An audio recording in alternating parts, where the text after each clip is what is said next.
प्रभाग क्रमांक 7 मधील रस्त्यावरून राजकारण तापले, नागरिकांची मात्र विकास कामालाच पसंती. दर्यापूर प्रतिनिधी. दर्यापूर शहरातील प्रभाग क्रमांक 7 मधील प्रस्तावित रस्त्याच्या कामावरून राजकीय वातावरण चांगलेच तापले आहे.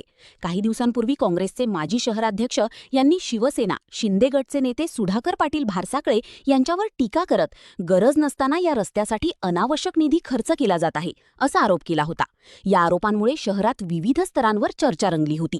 मात्र या वादाच्या पार्श्वभूमीवर प्रभाग क्रमांक 7 मधील अनेक नागरिकांनी वेगळीच भूमिका घेतलीय. परिसरातील नागरिकांचे म्हणणे आहे की या भागातील रस्ता अनेक वर्षांपासून अत्यंत खराब अवस्थेत असून पावसाळ्यात चिखल, खड्डे आणि वाहतुकीच्या अडचणींमुळे नागरिकांना मोठा त्रास सहन करावा लागतो. विद्यार्थी, महिला, ज्येष्ठ नागरिक आणि वाहन चालक यांना रोजच गैरसोयीचा सामना करावा लागत असल्याने या रस्त्याचे काम तातडीने होणे आवश्यक असल्याची त्यांची ठाम मागणी आहे. नागरिकांच्या मते विकास कामांवर राजकारण करण्यापेक्षा परिसरातील मूलभूत सुविधांकडे लक्ष देणे अधिक गरजेचे आहे. प्रभागातील रस्त्याचे काम पूर्ण झाल्यास परिसराचा विकास होईल आणि नागरिकांना मोठा दिलासा मिळेल अशी भावना स्थानिकांनी व्यक्त केली. दरम्यान या विषयावर शिवसेना शिंदे गटचे नेते सुधाकर पाटील भारसाकळे आणि काँग्रेसचे माजी शहराध्यक्ष यांच्यात राजकीय मतभेद स्पष्टपणे समोर आले आहेत. दोन्ही नेत्यांच्या भूमिकांमुळे शहरातील राजकीय वातावरण आणखी तापले असून नागरिक मात्र या वादाऐवजी प्रत्यक्ष विकास कामे पूर्ण होण्याची अपेक्षा व्यक्त करत आहेत. आता या प्रकरणात प्रशासन आणि लोकप्रतिनिधी कोणती भूमिका घेतात, तसेच प्रभाग क्रमांक 7 मधील रस्त्याचे काम प्रत्यक्षात किती लवकर सुरू होते याकडे संपूर्ण आता मध्यंतरी जे आहे काँग्रेस पक्षाचे माजी शहराध्यक्ष यांनी तुमच्यावर घणघणीत टीका केलेली आहे. प्रभाग क्रमांक 7 मध्ये जे आहे रोडची अवस्था चांगली आहे, ते रोड बनवायचं काम नाही आहे, तुम्ही याच्यावर फालतू निधी टाकत आहे असा त्यांचा आरोप आहे. याच्यावर तुम्ही काय सांगाल? माझं म्हणणं त्यांना एकच आहे की जवळपास 6 महिने झाले नगर परिषदचे इलेक्शन होऊन आणि तेथे सर्व नगरसेवक नगराध्यक्ष या गावासाठी प्रयत्न करत आहेत, विकास झाला पाहिजे. परंतु काही समाजकंटक आहेत की त्यांना ते पाळले जात नाही. आता हा रस्ता परवाला आम्ही भूमिपूजन केलं, 45 लाख रुपये याच्यावर मंजूर आहेत. आता काम आजपासून सुरू होणार होतं, परंतु त्यांनी परवाला, मी त्यांचं नाव घेणार नाही, परवाला त्यांनी एका न्यूज चॅनलला मुलाखत दिली आणि त्याच्यावर जे काही त्यांचं बकवास होतं त्यांनी ते केलं. बरं, आमचं त्याचं काही म्हणणं नाही. परंतु आता हे लोक माझ्या घरी येणार होते. मी दिलीप भाऊ चव्हाण आमचे नगरसेवक आहेत, त्यांचे मिसेस, त्यांचा मला फोन आला, म्हणे भाऊ इथं असं असं आहे आणि हे लोक सर्व तुमच्या घरी येत आहेत. म्हटलं घरी येऊ नका, मी तिथेच येतो त्यांच्या भेटीला आणि त्यांचं काय ते ऐकून घेतो. यांचं असं म्हणणं आहे की एका व्यक्तीच्या सांगण्यावरून हे काम तुम्ही थांबवू नका, रोड आम्हाला पाहिजे आणि हा रोड झाला पाहिजे अशी त्यांची मागणी आहे.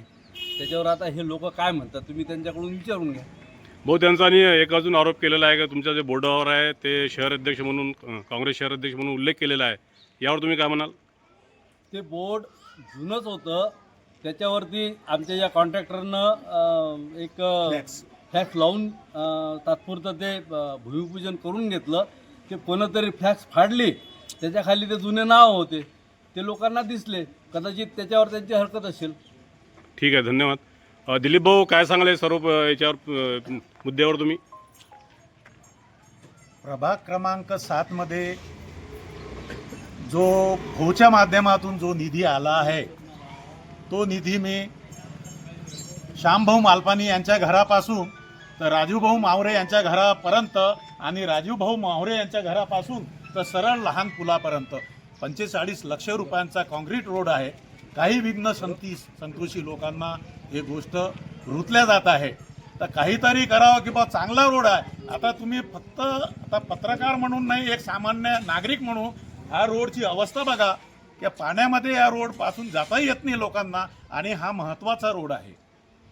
या महत्त्वाचा रोड बनला पाहिजे, त्या हेतून आम्ही हा निधी खेचून आणला आणि हा रोड भूमिपूजन केलेला आहे. त्या लोकांना आवडत नाही. ते दुसऱ्यांच्या त्यांचे जे आका आहेत ते आकाच्या हिशोबानं ते लोक चालत आहे.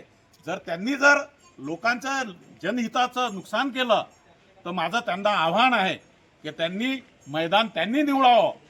ते राजकारणाचं मैदान असो की कुस्तीचं मैदान असावं, मी तयार आहे त्यांना प्रत्युत्तर द्यायला. कारण की माझी मायबाप माझे दैवत हे जनता जनार्दन आहे. यांच्या भरोशावर मी आजपर्यंत निवडून आलेलो आहो. इथे या प्रभागामध्ये या लोकांचे काम करण्यात मी कटिबद्ध राहील. हे एक जण सांगा, एक जण. लोकांना रोड पाहिजे. आम्ही लंगडे फुटके हो. आहोत. रात्र बिरात आम्हाला दवाखान्यात जावं लागते. बरोबर. आम्हाला कोणी नाही. बरोबर. आम्हाला उचलून कोण नेईल. मग आता हे लोक तुमच्या यात काळ्या टाकतील. आम्ही मराव का रोडनं कुठेही जावं लागते बाबा. आम्हाला भीक मागायला जावं लागते. कारण की आम्हाला कोणी नाही. हा साधा परत नाही सर. तुमचं म्हणणं आहे हा रोड झाला पाहिजे. हा रोड झाला पाहिजे. बस माझी एवढी मागणी आहे. माहीच नाही तर सर्व जनताचीच आहे. बरं, काय म्हणाल तुम्ही, काय म्हणाल? माझ्यासारखे सर्व येतात. माझं तेच म्हणणं आहे. आम्हाला रोड पाहिजे. रोड झाला पाहिजे म्हणजे झाला पाहिजे. मला आणि आमच्या इथली नाली झाली पाहिजे. तुमचं सर्वांचं तेच म्हणणं आहे का संबंधित रोड जे आहे झाला पाहिजे? ठीक आहे. रोड ह्या झाला पाहिजे. कोणता रोड झाला पाहिजे? आमच्या घरापासून रोड झाला पाहिजे. प्रभाग क्रमांक 7 मधला रोड झाला पाहिजे अशी तुमची मागणी आहे सर्वांची, आहे ना? सर्वांची मागणी आहे का प्रभाग क्रमांक 7 चा रोड झाला पाहिजे? तुम्ही काय म्हणणार? हा रोड झालाच पाहिजे. झालाच पाहिजे. ठीक आहे, हा रोड झालाच पाहिजे. ठीक आहे, ठीक आहे.